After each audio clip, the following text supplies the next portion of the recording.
Everyone remembers the love story. Tomasz and Teresa, the surgeon and the waitress, Prague and Zurich, betrayal and devotion. The bowler hat, the dog named Karenin. It's romantic, in its way. Tragic, certainly. But here's what most readers miss. Kundera doesn't care about the love story. Not really. He's using it.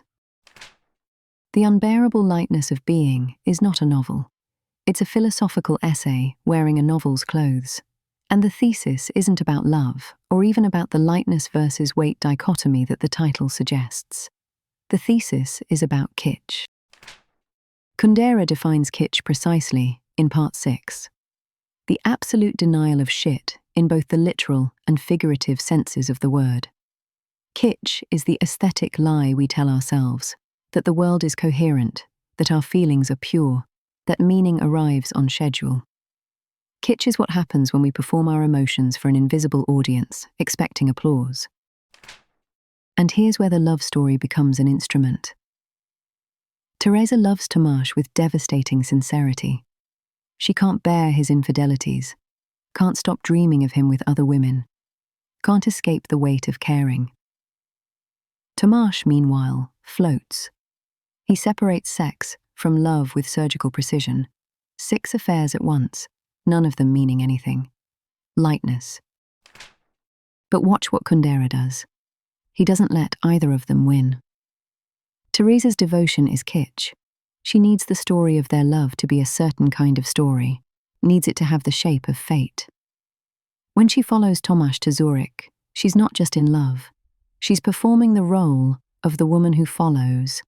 And Tomasz, for all his lightness, keeps choosing her. He gives up his career, returns to occupied Prague, ends up driving a truck. Why? Because even his freedom was a performance. Even detachment is a pose you hold for an audience. The character who understands this is Sabina. She's Tomasz's longest-running mistress, an artist who keeps betraying. Lovers, countries, commitments. She wears her grandfather's bowler hat during sex, an absurdist gesture that refuses to be decoded. Sabina isn't free because she's promiscuous.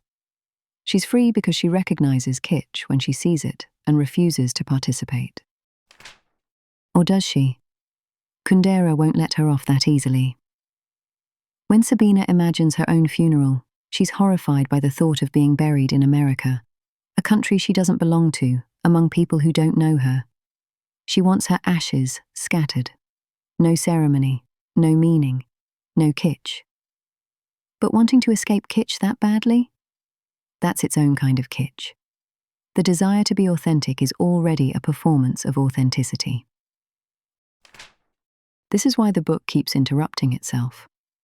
Kundera inserts essays on Nietzsche's eternal return, on the nature of beauty, on Soviet propaganda. He tells us what his characters are thinking, then tells us what their thinking means philosophically, then undercuts both. He refuses to let the story feel like a story. Because stories are kitsch. They make sense. Life doesn't. The Prague Spring appears in the background, Soviet tanks, photographed faces, political betrayal. But Kundera isn't writing about communism specifically.